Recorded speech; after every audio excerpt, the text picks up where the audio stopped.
De lo dicho hasta ahora se sigue que la punta polémica de todo el presente trabajo se dirige contra el idealismo filosófico. Pero por la naturaleza del tema, queda fuera de nuestro marco la polémica gnoseológica contra el idealismo filosófico. Aquí interesan las cuestiones específicas en las cuales el idealismo filosófico resulta ser un obstáculo para la conceptuación adecuada de situaciones objetivas específicamente estéticas. En la segunda parte, estudiaremos las confusiones que se producen cuando el interés estético se concentra sobre la belleza, o, cuando es el caso, en sus llamados momentos. Aquí esta temática será solo rozada episódicamente. Tanto más importante nos parece el aludir al carácter necesariamente jerárquico de toda estética idealista, pues cuando las formas de conciencia se afirman como últimos principios determinadores de la objetividad de todos los objetos estudiados, de su lugar en el sistema, etc., y no, como en el materialismo, en tanto que modos de reacción a algo existente objetivamente, con independencia de la conciencia y ya concretamente conformado, aquellas formas de la conciencia tienen por fuerza que arrogarse el papel de jueces supremos del orden intelectual y construir jerárquicamente su sistema. Cada jerarquía concreta es históricamente muy diversa de otras. Pero esto no es cosa que haya que discutir aquí, sino que solo nos interesa la naturaleza esencial de cualquiera de esas jerarquías que falsean todos los objetos y todas las relaciones. Por un corriente malentendido, se cree a veces que la imagen del mundo propia del materialismo, prioridad del ser respecto de la conciencia, del ser social respecto de la conciencia social, es también de carácter jerárquico. Para el materialismo, la prioridad del ser es ante todo una cuestión de hecho. Hay ser sin conciencia, pero no hay conciencia sin ser. Pero de eso no se sigue en modo alguno una subordinación jerárquica de la conciencia al ser. Al contrario, esa prioridad y su reconocimiento concreto, teorético y práctico por la conciencia, crean por fin la posibilidad de que la conciencia domine realmente al ser. El simple hecho del trabajo ilustra esto del modo más concluyente. Y cuando el materialismo histórico afirma la prioridad del ser social respecto de la conciencia social, se trata simplemente también del reconocimiento de una facticidad. También la práctica social se orienta al dominio del ser social. Y el hecho de que en el curso de la historia SIDA no haya conseguido realizar esos fines sino muy relativamente, no crea tampoco una relación jerárquica entre ser y conciencia, sino que determina simplemente las condiciones concretas en las cuales se hace posible una práctica eficaz, con lo que ciertamente determina al mismo tiempo sus límites concretos, aquel ámbito de juego y despliegue que el ser social de cada situación ofrece a la conciencia. En esa relación se manifiesta, pues, una dialéctica histórica, en modo alguno una estructura jerárquica. Cuando una barquilla sucumbe ante una tempestad que una poderosa nave de motor superaría sin dificultades, se manifiesta la superioridad real del ser o la limitación de la conciencia, propia de la sociedad de que se trate respecto del ser, pero no una relación jerárquica entre el hombre y las fuerzas naturales. Y ello tanto menos cuanto que el desarrollo histórico, y con él el creciente conocimiento de la verdadera naturaleza del ser, produce un constante aumento de las posibilidades del dominio del ser por la conciencia. El idealismo filosófico tiene que trazar su imagen del mundo de un modo completamente distinto. No son para él las reales y cambiantes correlaciones de fuerzas las que producen en cada caso una superioridad o una inferioridad en la vida, sino que desde el primer momento se afirma una jerarquía fija de las potencias conscientes que no solo producen y ordenan las formas de la objetividad y las relaciones entre los objetos, sino que, además, se encuentra en una ordenación jerárquica ya entre ellas. Ilustremos brevemente esta situación aludiendo a nuestro problema. Cuando Hegel, por ejemplo, Correlaciona el arte con la intuición, la religión con la representación y la filosofía con el concepto, y las concibe como regidas por esas formas de la conciencia. Formula así una precisa jerarquía eterna e indestructible que, como sabe todo conocedor de Hegel, determina también, según él, incluso el destino histórico del arte. Pero por lo que hace a la cuestión de principio, tampoco cambia nada el joven Schelling al atribuir en su orden jerárquico al arte un lugar contrapuesto al que tiene en Hegel. Es evidente que eso da origen a toda una maraña de pseudoproblemas que ha confundido desde Platón la metodología de todas las estéticas. Pues independientemente de que la filosofía idealista estatuya, desde un punto de vista determinado, la supraordinación o la subordinación del arte a otras formas de la conciencia, el pensamiento se aparta en todo caso del estudio de las peculiaridades específicas de los objetos, los cuales se reducen todos a un común denominador, generalmente inadmisible, con objeto de poder compararlos en el seno de un orden jerárquico y de poder insertarlos en el nivel deseado de la jerarquía. Trátese de problemas de la relación del arte con la naturaleza, con la relación con la ciencia, etc. Esos pseudoproblemas tienen que producir siempre deformaciones de las formas de la objetividad, de las categorías.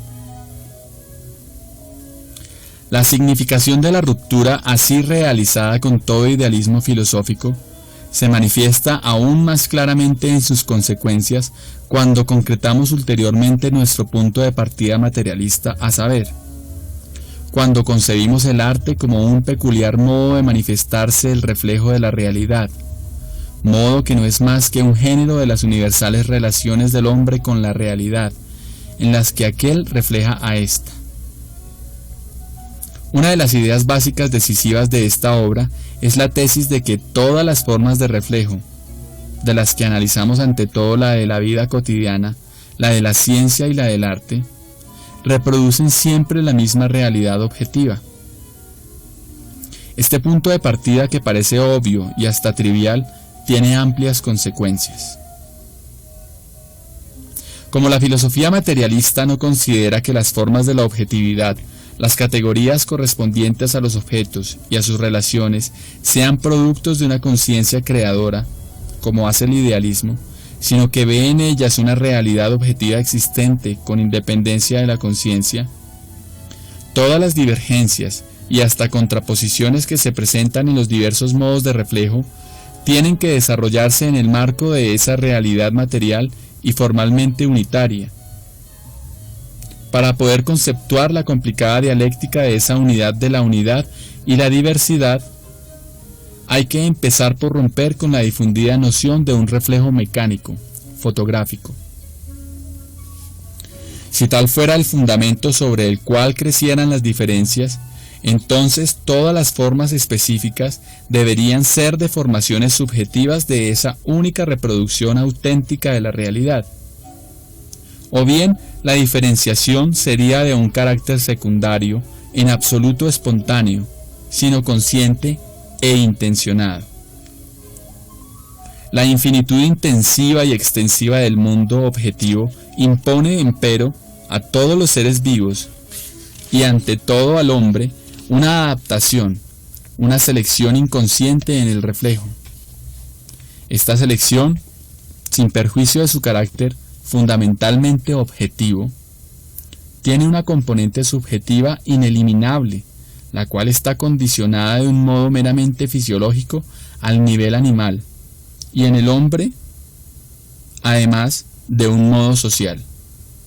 Influencia del trabajo en el enriquecimiento, la difusión, la profundización, etc., de las capacidades humanas de reflejar la realidad. La diferenciación es, pues, ante todo en los terrenos de la ciencia y el arte, un producto del ser social, de las necesidades nacidas de él, de la adaptación del hombre a su entorno, del crecimiento de sus capacidades en interacción con la necesidad de estar a la altura de tareas nuevas cada vez. Estas adaptaciones a lo nuevo tienen que realizarse directamente en el individuo humano fisiológica y psicológicamente, pero desde el primer momento cobran una generalidad social, porque las nuevas tareas, las nuevas modificadoras circunstancias tienen una naturaleza general, social, y no admiten variantes subjetivo-individuales, más que en el marco del ámbito social. La explicitación de los rasgos esenciales específicos del reflejo estético de la realidad ocupa una parte decisiva, cualitativa y cuantitativamente, del presente trabajo. De acuerdo con la intención básica de esta obra, tales investigaciones son de naturaleza filosófica, esto es, se concentran sobre la siguiente cuestión: ¿qué formas, relaciones, proporciones, etc., específicas recibe en la positividad estética el mundo de las categorías común a todo reflejo? Resulta naturalmente inevitable estudiar también cuestiones psicológicas. A estos problemas se dedica un capítulo especial, el 11º. Ya aquí hay que subrayar que la intención filosófica básica nos obliga a considerar en las artes ante todo los rasgos estéticos comunes del reflejo, aunque, de acuerdo con la estructura pluralista de la esfera estética, se tiene en cuenta, en la mayor medida posible, la particularidad de las diversas artes al tratar los problemas categoriales. El modo tan peculiar de manifestarse el reflejo de la realidad en artes como la música y la arquitectura obliga a dedicar a esos casos especiales un capítulo propio, el 14º, con la intención de aclarar sus diferencias específicas de tal modo que en ellas mismas se confirmen los principios estéticos generales. Esta universalidad del reflejo de la realidad, como fundamento de todas las interacciones del hombre con su entorno, tiene, si se piensa consecuentemente hasta el final, consecuencias muy amplias, desde el punto de vista de la concepción del mundo, por lo que hace a la comprensión de lo estético. Para todo idealismo que sea consecuente, cualquier forma de conciencia que sea importante en la existencia humana, la estética en nuestro caso, por tener su origen jerárquicamente establecido en la conexión de un mundo ideal, debe poseer una esencia supratemporal, eterna. En la medida en que sean susceptibles de tratamiento histórico, esas formas se considerarán en el marco metahistórico de un ser o un valer atemporal.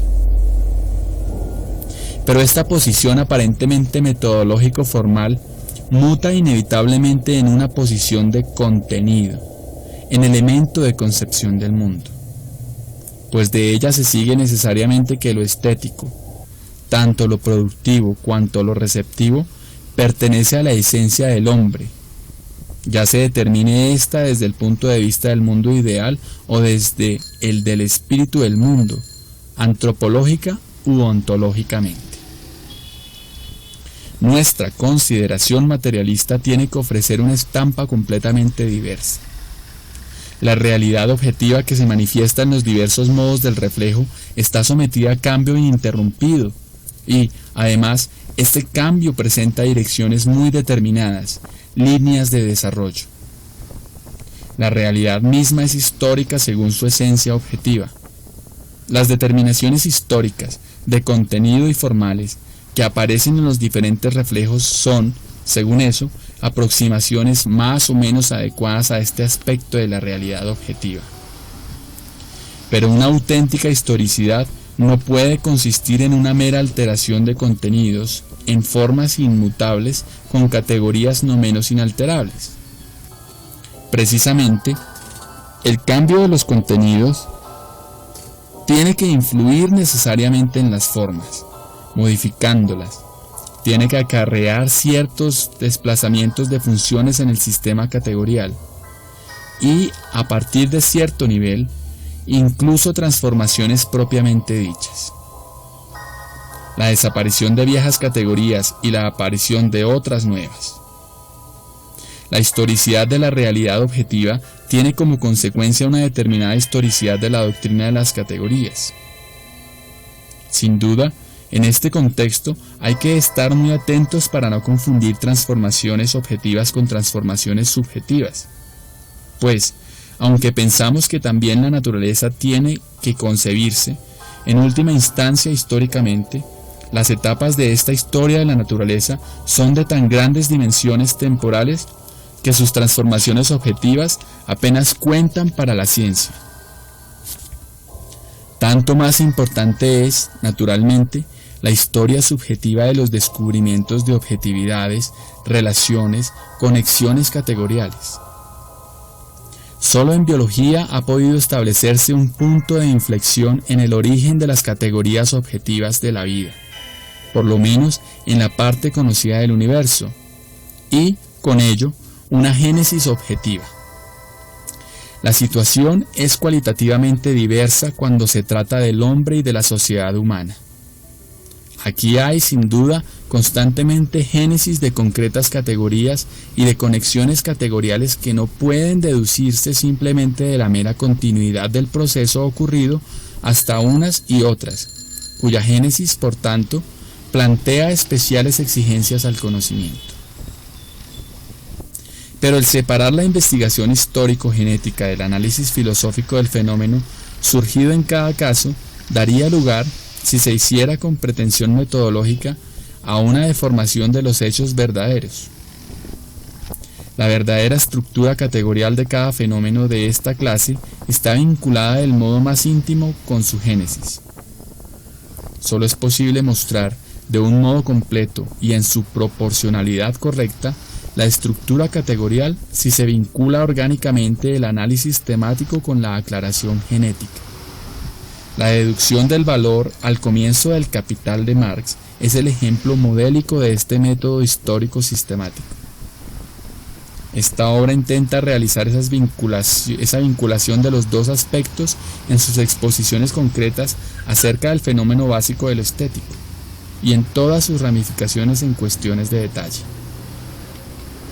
Y esta metodología muta también en concepción del mundo, porque supone una ruptura radical con todas las concepciones que ven en el arte, en el comportamiento artístico, algo ideal, suprahistórico, o, por lo menos, perteneciente ontológica o antropológicamente a la idea del hombre.